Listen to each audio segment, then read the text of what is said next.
5개념 바로잡기 43번 함께 보도록 하겠습니다. 1차 건성천이의 개척자는 상리공생체이다.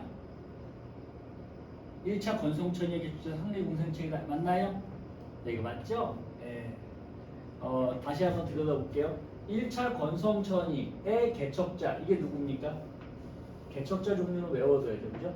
1차 건성천이이므로 얘는 뭐라고 하냐면 지유류라고 합니다.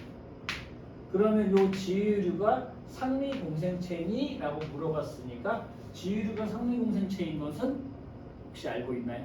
알고 있죠? 그래서 5가 되는 겁니다. 그래서 이 지유류는 해설 좀 읽어볼게요.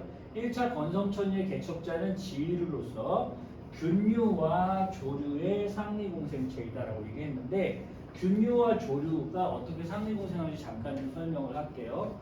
건성천이는요, 일단 1차 천이라고 하면 토양이 없는 상태에서 시작되는 천이를 얘기합니다.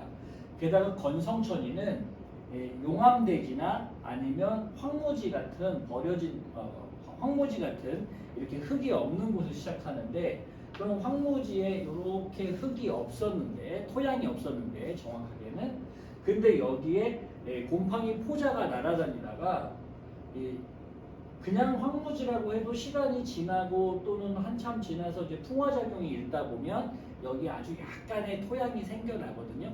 그 약간의 토양에 공중이중을 날아다니고 있던 곰팡이 포자가 와서 이게 똑 떨어집니다. 그럼 여기 약간의 토양이 있었는데 그 토양에 곰팡이가 이렇게 자라게 되는 거예요.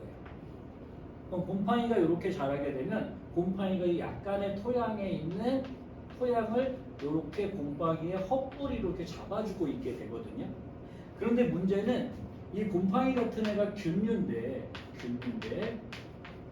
그런데 요 균류가 자라려면 이 양분이 필요하잖아요.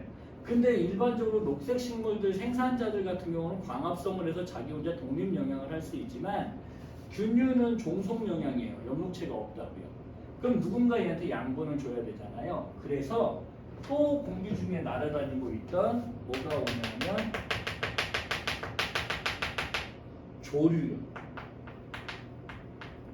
조류의 포자가 떨어져서 발화하게 됩니다. 근데 조류는 요거 새 아닌 거 알죠? 요 조류는 해조류 이런 거거든요. 미역다시마, 모자반토 뭐 이런 것들이요.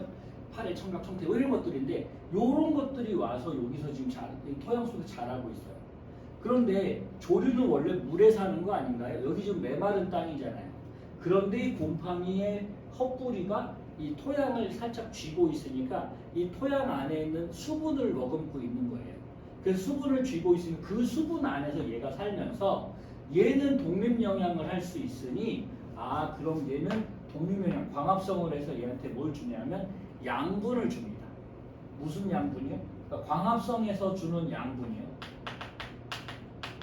유기양분을 주죠. 그래서 어떻게 설명할 수도 있냐면 유기물을 줍니다 라고 얘기할 수도 있어요.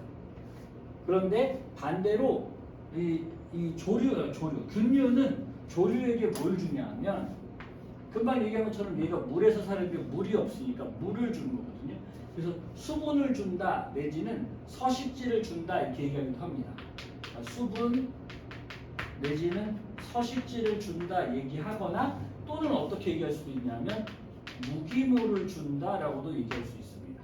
그래서 얘네들이 서로 힘을 합쳐서 이 척박한 땅에서 살아가고 있는 모습을 우리가 지유류라고 하지요.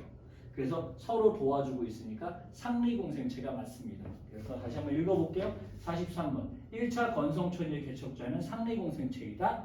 맞는 답입니다. 5입니다.